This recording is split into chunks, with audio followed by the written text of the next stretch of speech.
오늘 우리에게 주시는 하나님의 말씀은 데살로니가후서 3장 16절에서 18절까지의 말씀입니다.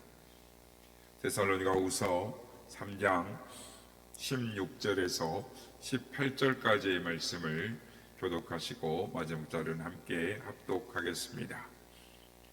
평강의 주께서 친히 때마다 일마다 너희에게 평강을 주시고 주께서 너희 모든 사람과 함께 하시기를 원하노라.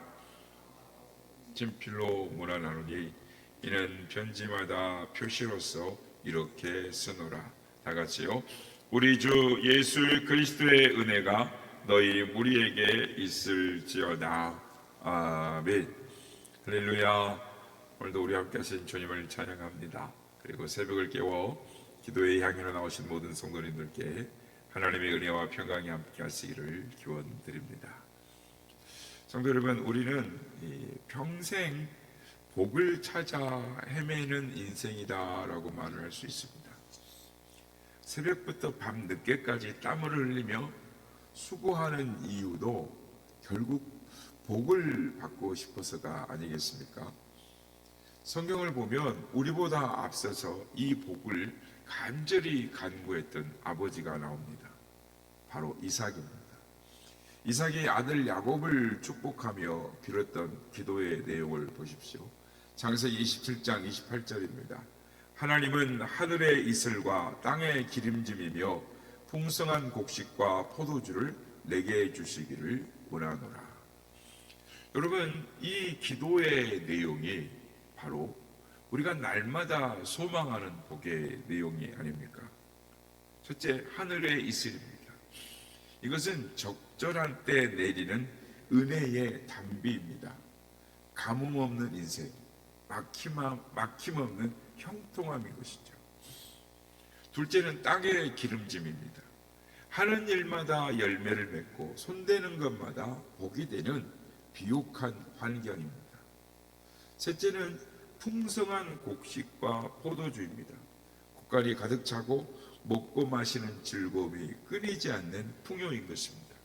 자녀가 잘 되고 노후가 보장된 삶, 이것이 우리가 바라는 복의 실체가 아닙니까? 그런데 여러분, 여기서 한 걸음 더 깊이 들어가 보아야 하는 것입니다. 만약 우리에게 이런 환경의 복이 가득한데 정작 마음속은 지옥 같다라면, 지옥 같은 불안만 있다면 그것을 진짜 복이라 할 수 있을까요? 2026년 올해 한 사회심리학 보고서에 의하면 경제적 풍요를 이룬 사람일수록 심리적 공허함과 미래에 대한 불안의 수치가 역대 최고치를 기록했다라고 합니다. 땅의 기름짐은 가졌으나 하늘의 평강을 잃어버린 시대의 비극인 것입니다. 성도 여러분, 우리가 진정 바라는 것이 무엇인지 우리는 생각해 봐야 하는 것입니다. 우리는 풍랑을 없애주시는 하나님을 원하십니까? 아니면 풍랑 위를 걷게 하시는 하나님을 원하십니까? 오늘 바울은 환경이 주는 이 안심을 넘어서 주님이 주시는 진짜 평강을 우리에게 말하고 있습니다.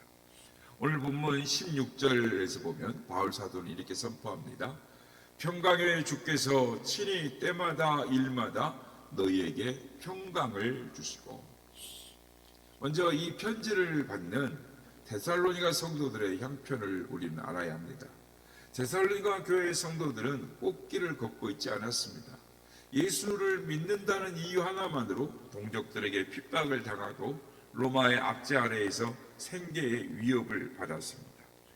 내일 일을 장담할 수 없는 환난과 궁핍의 한가운데에 있었습니다.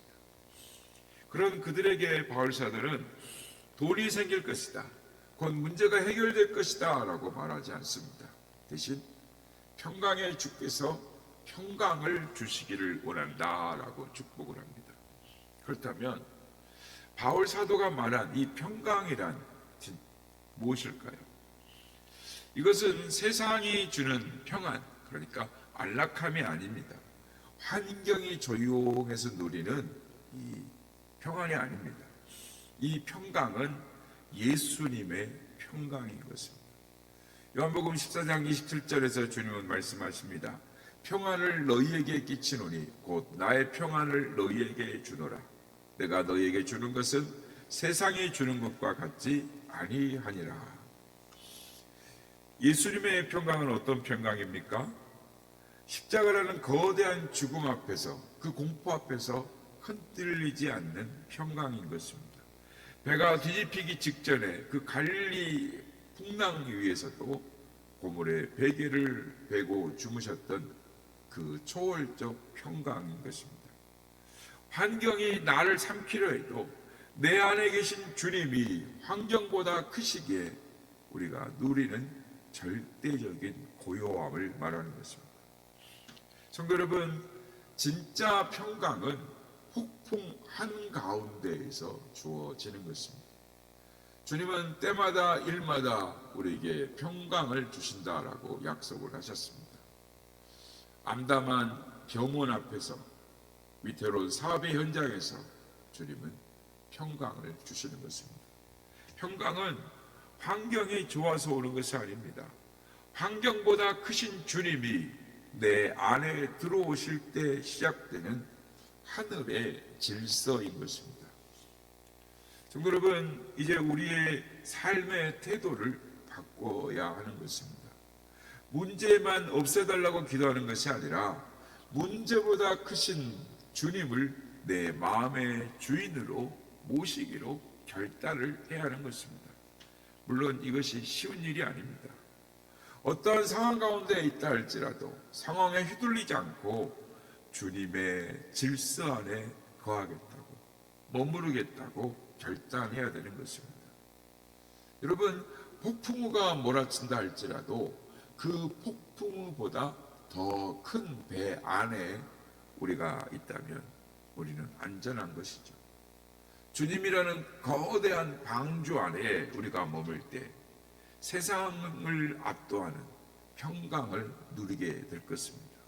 이런 주님의 하늘의 평강을 누리는 우리 모두가 되시기를 예수님의 이름으로 축복합니다. 그런데 여러분, 마음의 평강을 얻었다 해서 모든 결핍이 사라지는 것은 아닙니다. 평강을 유지하기 위해서 우리의 삶을 지탱하는 하늘의 에너지가 필요한 것입니다. 내 실력이 바닥날 때 그 힘이 어디서로부터 와야 하겠습니까? 그 힘을 어디서 얻어야 하겠습니까? 평강이 마음의 상태라면 그 평강을 실제적으로 유지하게 하는 힘은 은혜인 것입니다. 오늘 보면 18절에 보면 우리 주 예수 그리스도의 은혜가 너희 모든 사람에게 있을지어다 라고 말씀을 마칩니다. 여러분, 은혜를 자동차의 연료라고 한번 생각을 해보십시오. 자동차가 가파른 산등성이를 가볍게 치고 올라가려면 자동차의 엔진이 최대 출력을 내야 합니다. 그러기 위해서는 연료가 탱크 속에 가득 채워져 있어야 합니다. 연료가 가득하면 어떠한 길도, 험한 고갯길도 두렵지 않습니다. 치고 올라가는 것이죠. 그런데 만약 연료가 바닥이면 어떻습니까? 평지에서도 빌빌거리는 것입니다. 목적지까지 겨우 저속으로 가거나 아예 멈춰버리고 마는 것이죠. 우리의 인생도 마찬가지인 것입니다. 은혜라는 연료가 고갈되면 작은 문제 앞에서도 인생이 멈춰서는 것입니다. 사람의 말 한마디에 시험에 들고 작은 손해에 밤잠을 설치는 것입니다. 내 힘과 내 실력으로 가려고 하니 인생이 고달픈 것입니다. 하지만 은혜로 사는 인생은 다른 것입니다. 은혜는 내 실력이 아니라 하늘로부터 공급되는 에너지인 것이죠. 사랑하는 여러분, 내가 연약할 때, 연료가 바닥났을 때 하늘의 주유소에서 부어주시는 그 은혜를 간구해야 합니다. 그 은혜를 채워야 하는 것입니다. 은혜가 채워지면 인생의 가파른 고개도 찬송하며 넘어갈 수 있는 것입니다. 그렇습니다. 은혜는 우리의 막혀있는 담을 헐고 비어있는 구멍을 채우는 하나님의 부어주시는 강력한 은혜의 역사인 것입니다. 강력한 개입하시는 역사인 것입니다. 성도 여러분, 우리는 오늘 내 실력이라는 그 바닥난 연료통을 붙들고 씨름하고 있습니까? 아니면 하늘로부터 쏟아지는 부어지는 하늘의 은혜의 연료를 채우며 살아가고 있습니까? 오늘 하루 내 실력으로 살겠다라는 고집을 내려놓아야 하는 것입니다. 내 자존심, 내 경험, 내 계사를 주님의 십자가 앞에 못 박아야 하는 것입니다. 오직 주님의 은혜만이 나를 살게 하신다라고 고백하고 그 은혜의 강에 내 몸을 던져야 하는 것입니다.